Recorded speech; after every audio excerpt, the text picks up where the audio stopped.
Mum grew up in Lewes in Sussex, where her father was a local doctor, in a large house called the Gables. She and her younger brother John were brought up by a nanny in their early years. They used to have amazing games of hide and seek in the nursery part of the house. She rode her pony on the South Downs. He would throw her off, wait for her to get on again, then repeat the whole exercise. And they would go on sailing holidays as a family. Mum was sent to school as a weekly boarder, and she was determined that that would not be an option at Amesbury.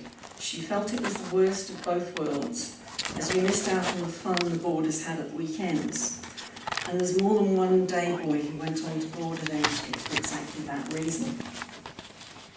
She loved ballroom and Scottish country dancing, and did what is now known as a gap year, hitching with a friend around Europe and living for a while in Holland, before training as an occupational therapist in Oxford.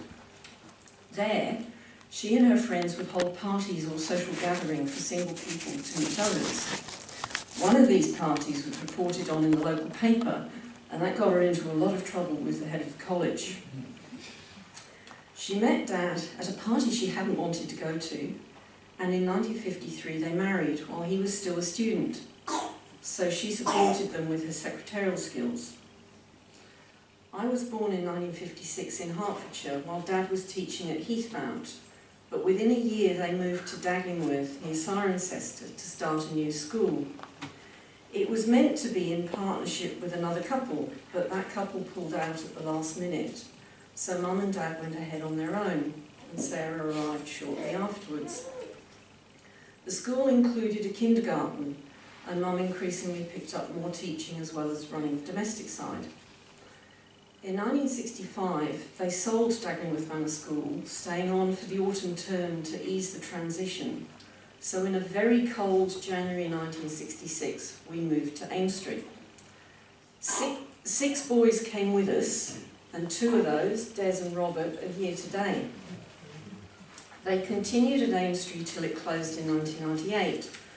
After the closure, they became involved in the local University of the Third Age and treasurers for the Church of Crown East, where their ashes are now. In the summer holidays, they did sometimes travel, and in 1995 they came to Australia to visit Mike, myself, and her brother John, who was living in Tasmania. On the way, they had a couple of nights in Bangkok, where they caught up with old boys, Sonchai and Joe from Daglingworth, and Sonchai's son Mickey, who was at Amesbury. Both Mum and Dad loved Amesbury, and when Dad died in 2003, Mum stayed on until it became impossible, as you've heard from Sarah, and so she moved to Guernsey. Mum's life was about concern for others, from ensuring there were seats for those who needed them at various functions, and there were many letters thanking her for that consideration, to creating an environment which would allow the children in her care, Sarah and myself as well as the boys, to become the best people they could possibly be.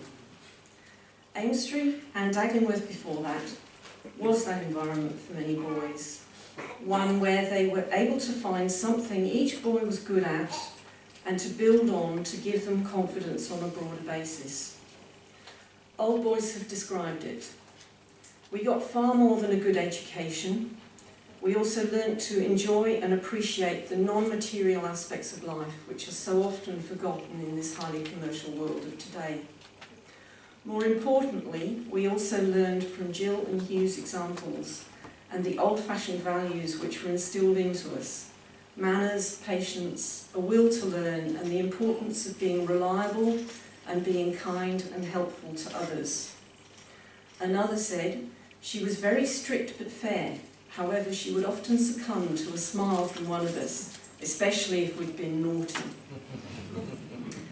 Others have said it was because of Mum's encouragement, tolerance, patience and compassion that they have gone on to succeed in life. She would do whatever she could to change something she saw was wrong, and if there was nothing she could do about it, she would support the person affected however she could. In August '82, I had an accident that put me in hospital in Oxford for several weeks. At a time when she could have been recharging her batteries and preparing for the school year ahead, she did the exhausting 2 hours each way commute to sit with me almost every day for the first few weeks. She also wrote letters to prisoners of conscience. And I will finish with a story from James Driver, a teacher at Amesbury for 16 years, who regards Mum as a valued mentor who helped guide his journey after Amesbury. And these are James's words. This story reveals how once Jill made up her mind that something was right or wrong, there was only one possible course to follow. She heard of a woman who'd been imprisoned for helping an elderly lady who wished to end her life. Jill thought that anybody risking their liberty for such a cause should be supported. Not only did she write to her in prison, she also suggested I should, because, as head of English, she thought I should be capable of writing a good letter. As always with Jill, whenever she felt passionately about something, one felt compelled to go along with it. Unknown to both of us, a large number of other people also wrote. So many letters arrived that the woman handed the majority over to one of her daughters to reply. For most people, the correspondence ended there, but Bryony and I kept on writing to each other, and before long we were married in Crowney's Church and had our reception at Amesbury, courtesy of your parents.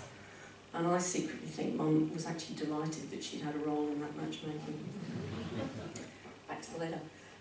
A few years after we left Amesbury, Bryony died suddenly and unexpectedly.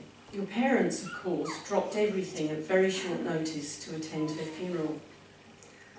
I don't think I have ever met anyone else who was so straightforward as your mother. Her steadfastness in what she believed was right remained a model and inspiration